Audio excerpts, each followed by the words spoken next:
Hey everyone, Brian here from Vintage Classic Specialist. Happy Tuesday to everyone. Time for another episode of Day in the Life of Vintage Classic Specialist. So as usual, super busy day around the shop here. So why don't we go ahead and start talking about what happened. So unfortunately, of course, those of you that follow the channel know that the motor had to come out of this car because it had was making a lot of noise and smoking, kind of a mess. Anyway, the reason I'm bringing that up is because in a way it wasn't a terrible coincidence. Obviously, we would have rather had that not happen. But one thing we noticed when I started test driving this bus and putting some miles on it and, of course, putting fuel in it was that his fuel gauge wasn't working. Anyone who knows these buses knows that, and I don't know, to me, I kind of consider this a design flaw on Volkswagen's behalf. The only way to change the fuel gauge sender on these buses is to pull the gas tank. And the only way to pull the gas tank is to pull the motor. So kind of a terrible design. I don't know why they didn't just put an access cover above the fuel tank. It really wouldn't have been that hard to me. But anyway, they didn't. And so I guess, one silver lining of the motor needing to come out of this car and be rebuilt is that we were able to replace his fuel sender. So he sent us the owner sent us a brand new VDO sender, and which Rafa installed this morning first thing. So, again, not great that the motor had to come out, but the upside is that it's got a fuel sender now in it that works. I think we'll probably, I don't know if Rafa tested it yet, but I really want to, before a motor goes back in this, is go ahead and hook the battery up, which obviously is disconnected now, and test that fuel sender. The car has like half a tank of gas in it, which I put in, obviously in preparation for test driving it. So yeah, anyway, that's pretty much what Rafa did first thing this morning. The next thing he worked on, which I guess I do have a little show and tell for, not much, but for the green Ghia, which is the 68, and it's outside being polished on even as we speak, he started restoring a bunch of the kind of like under dash stuff. So this is one of the controls that goes up kind of under the dash for the fresh air and all this stuff, long tube on it. And anyway, it was in terrible shape like most everything else on this car. So he actually had to go in, I think, and do some welding in here and kind of restore and get this mechanism working right again. And then he also started going through like all the switches and stuff like that. The gauges are going to go to Ryan at Orange Empire Speedometer for full restoration on the gauges. They're in pretty terrible shape, again, like most everything on that 68 Ghia. And so, yeah, he'll tear those apart and re-chrome the bezels and stuff like that. Just at this point, let him do it. And, normally we restore speedometers and stuff if they're in like pretty decent shape and just basically take them apart, clean them, maybe re-lube them and stuff like that. But those were pretty gross. So off to Ryan at Orange Empire Speedometer. So yeah, Rafa worked on a bunch of stuff for that car today, just, in preparation of starting to put it together. Hopefully, probably before the end of the month, we'll be doing some assembly on that car. Speaking of assembly on that car and parts for that car, I picked up its front beam this morning from sandblasting and its steering box, and went ahead and pulled the front arms off. So the front arms I will be taking to Brian Washburn to exchange for powder coated ones that already have German ball joints pressed in. So he does that on like an exchange basis. So these are, my cores essentially. Give him some money, drop these off, and pick up some brand new ones. Much more streamlined than having somebody, take these, press them in, out, and so on and so forth. And so, yeah, my painter will probably go ahead and paint this beam and steering box and some other bits and pieces. There's the spindles there already sandblasted. So probably go ahead and start painting some of this stuff. Again, exchange these and have at least a lot of the front suspension ready to go on that car. So when it's ready and is, at the point where we're ready to build it, we're going to have a lot of parts pretty much ready to start bolting on. So that's when the project really gets fun. But anyway, yeah, so that is happening there in parallel with everything else.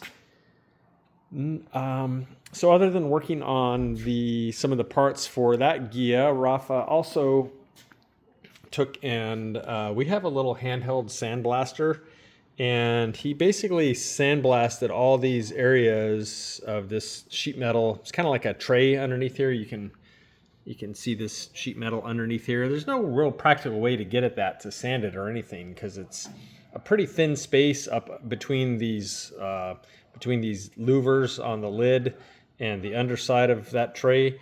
So pretty much what we've been doing now on these cars is sandblasting through these openings to really like clean that area. And then of course Rene can go ahead and apply a nice coat of primer and eventually paint on there. But yeah, usually the paint on the underside of, or on this inside of this thing is all gross and flaking off and everything. And again, no real great way to get at it short of sandblasting it. So so that happened. And then as you can see, Rene went ahead and he pretty much finished like at least the first stage of bodywork on like the entire back of this car. So that quarter, this quarter, and the deck lid, the rear apron, this has pretty much all had like a pretty good pass over it so far, with like skim coating, blocking, of course, some hammer and dolly work where needed before, skim coating and stuff like that. So this is all like pretty dialed in real fast, which is amazing because we've only been working on this car, or Rene's only been working on this car for like a week, maybe. Having Raul here is helping a lot, because while Rene is, doing his magic with hammer and dolly and stuff like that, Raul is continuing to go and strip this car down to bare metal, so that Rene can just keep going over and doing his magic without getting bogged down on removing paint. So really a great teamwork between those two guys. So Raul did finish removing the paint from the front fenders and the front nose, and I don't think I've shown it. I showed it the other day when this was partially removed. I think the paint was removed up to like here. So now he's gone and removed it the rest of the way. And so you can kind of see the extent of the Bondo. It goes to, about a little bit more than halfway on this fender here where it stops. So yeah, if you feel this fender from underneath, there's some dents here and there. It's nothing like terrible, and I don't feel like the Bondo anywhere is like super, super thick. I think you can kind of see there. At most, from what I've seen, it's maybe a couple millimeters thick. So pretty much what we'll do is we'll take this down the rest of the way to bare metal. And then of course, Rene will get in here and hammer and dolly this all out. It'll be pretty darn close when he's done. And then after that, yeah, a matter of skimming it with Bondo, blocking it, and boom, it'll be perfect. And the Bondo will be super thin like we like it. But yeah, this seems to be this, and then that area that he fixed previously on the rear, kind of the fit of the rear deck lid, and then the rear apron, those seem to be pretty much the worst parts of the car. I don't remember if I showed you guys this. We did find a little rust on the car. I think I showed this, but just in case I didn't, yeah, right here.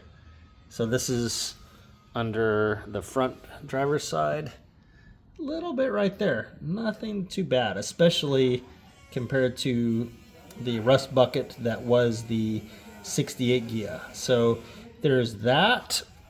And then the only other spot is on this, I don't know what you want to call this, kind of like a channel or something here that supports the window scrapers, just at the very end here. And I'm not 100% sure that we're going to need to replace this. We're going to need to kind of look at it and see if this is not supporting the scraper all the way to the end, if that's going to be problematic or not. This may not be important, but we're going to look at it and figure that out, whether or not we need to even address this, or just, chop off this piece that's sort of hanging out here, and then obviously, get rid of the rust. But my guess is we'll probably end up trying to replace this little end section here. one way or the other, it will work flawlessly when we're done with it. But yeah, other than this spot and this little spot that I just showed you up under there, that seems to literally be the only rust on this car. So really coming along fast here. And I don't know, guys, I don't want to be too enthusiastic here, but I feel like this car might be going into paint by like the end of this month. I don't know, that may be a little too aggressive, maybe like mid next month, but at the rate these guys are going, between Rafa and then Raul kind of working ahead of him to like remove paint and prepare areas and stuff like that, these guys are just killing it, and they're doing it super fast. So yeah, really excited about this one. The owner and I were sort of texting and calling back and forth today. We did decide on a wheel set for this car, and I'm not going to spill the beans right now, but it's not something that you see a lot, but it's going to look not super uncommon, but also not super common, and it's going to look amazing. So I'm not going to tell you what it is quite yet, but if you stay tuned to the channel, at some point you'll see it. In fact, I may go ahead and order those pretty soon. So you may be seeing them sooner rather than later, although they won't be on the car for quite a while. Anyway, but yeah, it was good for us to kind of finalize that decision. And then, as I mentioned, it's getting huge brakes. It's getting a huge motor. This car is going to be insane. Love this thing. And it's going to stay this original orange color, which is super fun. So that is the 70 Ghia. So on this guy here, the 56, Mr. Santiago, Mr. Upholstery Magic, not much really to show, but he is currently making the door panels right now. And today I ordered the rubber floor mats. I ordered the firewall mat for up there. I ordered the little aluminum pieces that go around the heater outlets there on the heater channel. A bunch of stuff like that. So yeah, the interior on this car, at least the door panel, should be done maybe like tomorrow. And then he's going to start on the seats. Actually, that's the other thing I ordered. The coconut fiber seat pads are also coming in tomorrow. So yeah, the interior on this car is going to be coming right along. And so speaking of this car, Mr. Jacob was in today, and